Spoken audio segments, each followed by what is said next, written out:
Melanjutkan cerita petualangan saya dari Bandung ke Denpasar, Bali, akhirnya membawa saya tiba juga di provinsi paling timur pulau ini. Ya, di video part 2 kali ini, saya akan bagikan cerita petualangan saya sampai akhirnya tiba di Pulau Dewata. Seperti biasa, sebelum mantengin perjalanan kali ini, tombol subscribe-nya jangan sampai dianggurin. Hehe, let's go! Jadi setelah tadi malam gue istirahat di kota Madiun, ya langsung lanjutin perjalanan ke arah timur. Tadi tuh start dari penginapan sekitar jam 11 siang. Dan setelah riding selama 3 jam, akhirnya gue masuk ke ibu kota Kabupaten Nganjuk, Provinsi Jawa Timur. Kalau jalanan di sini sih cukup lengang, lebih ke sepi gitu. Ya meskipun jalan sepi, motor gue udah gak bisa diajak lari. Ya paling mentok di kilometer 40 sampai 50-an lah. Soalnya kan tahu sendiri, motor tua kalau udah posisi gigi 4 malah kayak pengen nambah lagi gitu. Jadi yaudah makanya slow aja. Udah hari keempat masih woles, baru ngelewatin setengah perjalanan.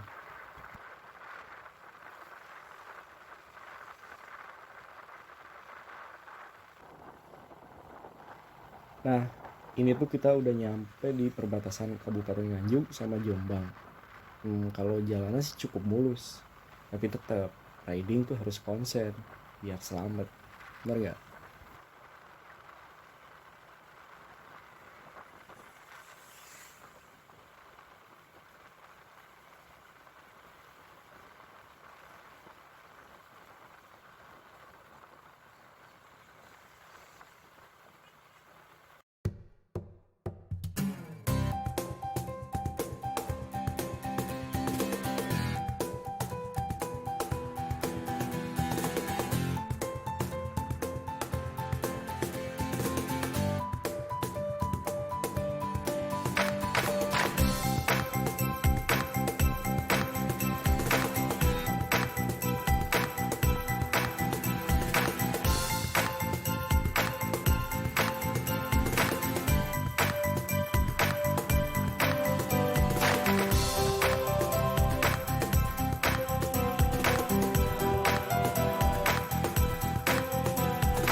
Nah, hari udah mulai malam. Setelah riding cukup lama, akhirnya nyampe juga nih di kota Mojokerto.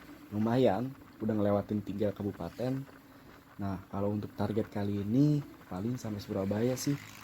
Terus nyari penginapan di sana. Karena rencananya sih gue pengen nikmatin banget siang hari dari Pasuruan sampai Banyuwangi. Karena itu vibes pemandangannya tuh juara banget sumpah.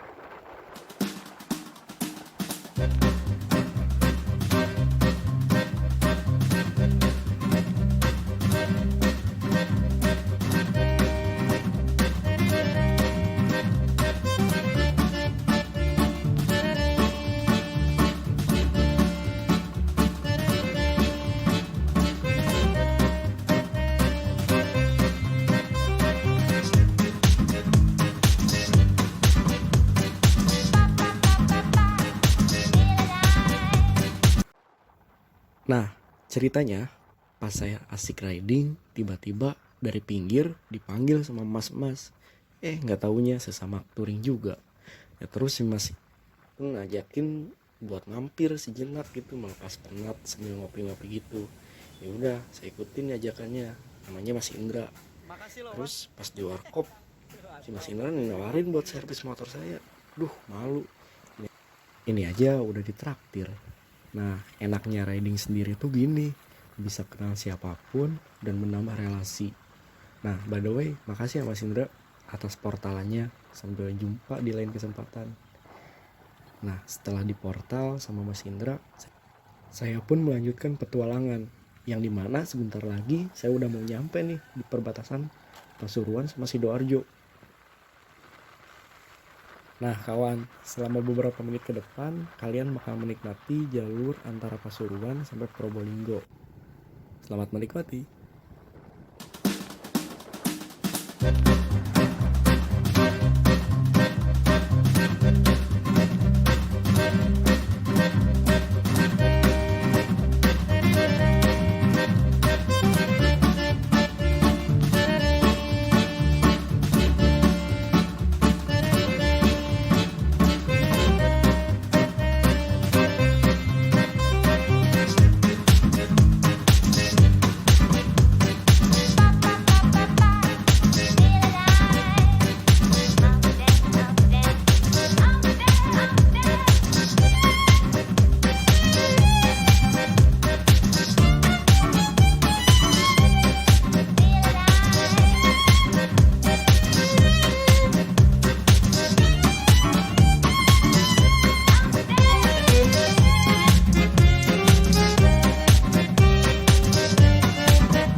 Hari mulai gelap, jam menunjukkan pukul 8 malam.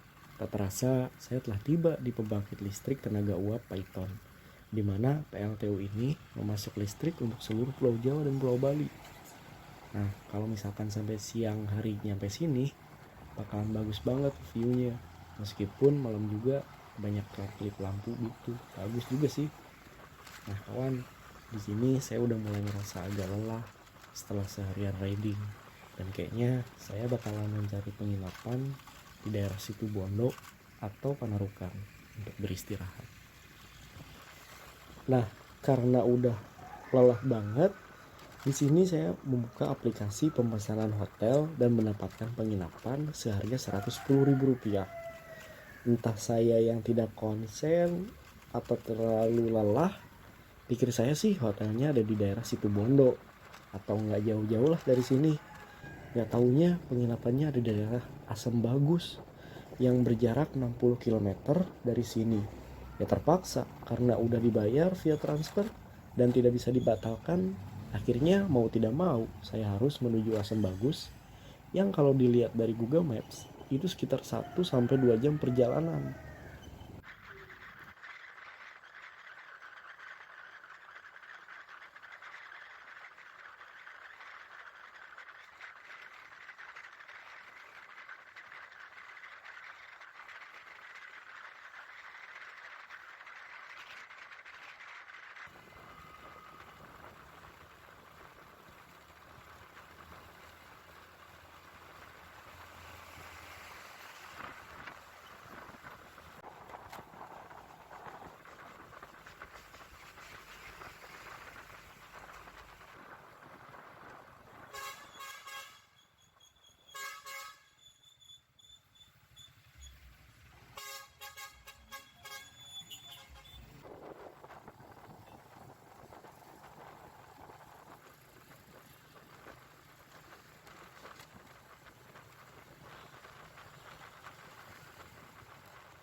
Setelah riding selama 2 jam lebih, akhirnya saya nyampe juga di kota Asam Bagus. Nah, untuk lokasi penginapannya sih ada di depan RSUD Asam Bagus. Strategis lah ya. Nah, saya mendapatkan tarif sebesar Rp110.000 untuk 1 malam dan tidak termasuk sarapan.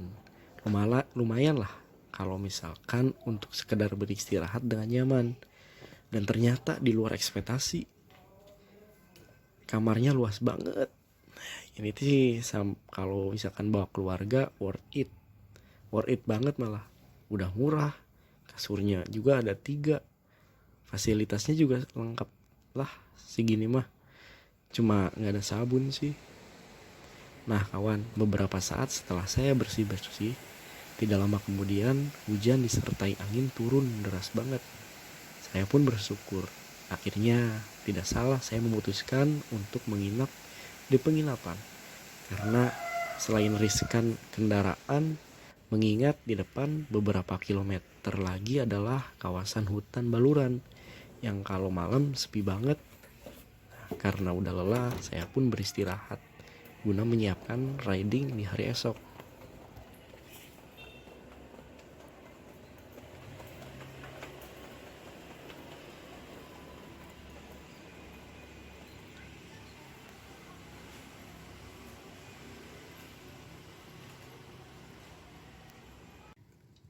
Setelah riding sejauh ratusan kilometer, akhirnya kejadian juga ban bocor dan parahnya lagi harus diganti ban dalamnya.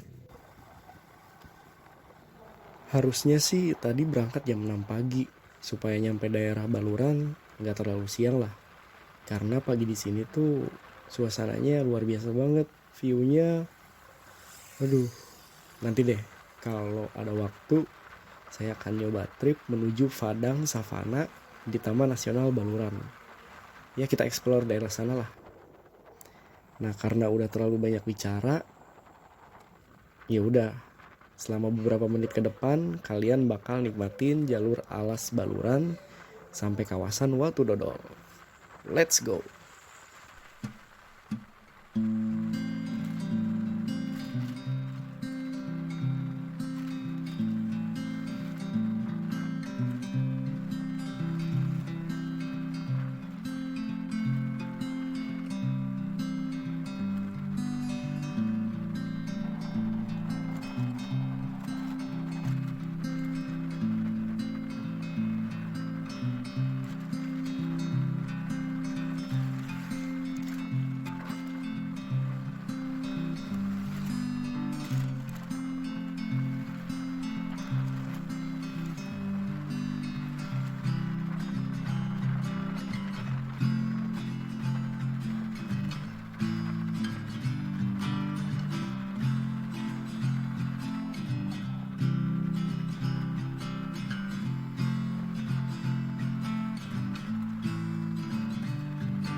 Pukul 10 pagi, saya pun tiba di pelabuhan penyeberangan Ketapang. Di sini, sebelum menyeberang, saya membeli tiket di agen-agen sekitar pelabuhan. Nah, untuk sekedar informasi, pelabuhan Ketapang ini udah gak menerima penjualan tiket secara langsung. Jadi kalian sebelum masuk ke area pelabuhan, pastiin tuh udah membeli tiket atau membeli tiket secara online di aplikasi Verizi. Nah, sekarang saya akan membagikan pengalaman tata cara menyeberang ke Pulau Bali. Pertama, setelah mendapatkan tiket dari agen, kalian langsung aja masuk ke jalur motor yang ada di paling depan. Letaknya tuh ada di pinggir jalan raya.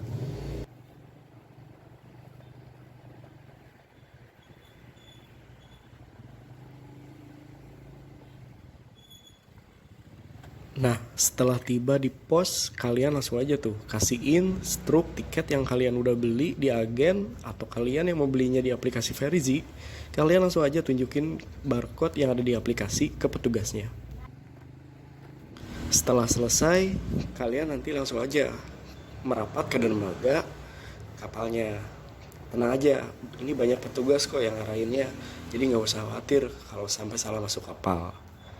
Nah, kebetulan pas saya naik, peraturan tes antigen udah gak diberlakuin lagi bagi penumpang yang udah vaksin booster atau dosis kedua. Nah, kalau misalkan belum vaksin, kayaknya harus wajib dan menunjukkan surat tes antigen.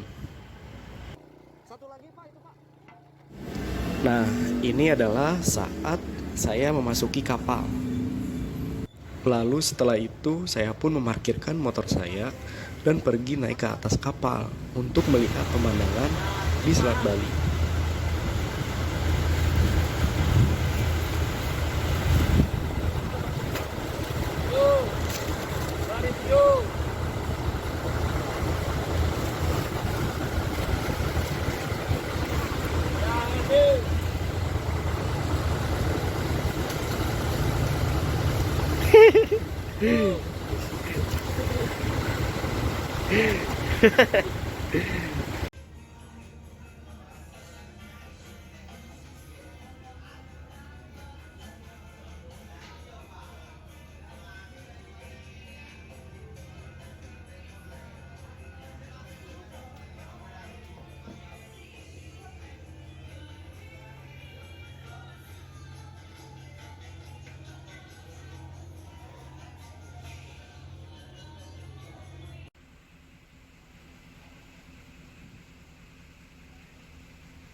Nah, kawan, untuk rincian biaya yang dikeluarkan oleh saya hingga tiba di Bali sudah saya tulis di kolom deskripsi.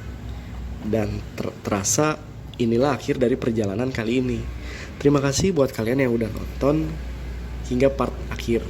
Sampai jumpa di petualangan berikutnya. Akhir kata, let's go, kawan.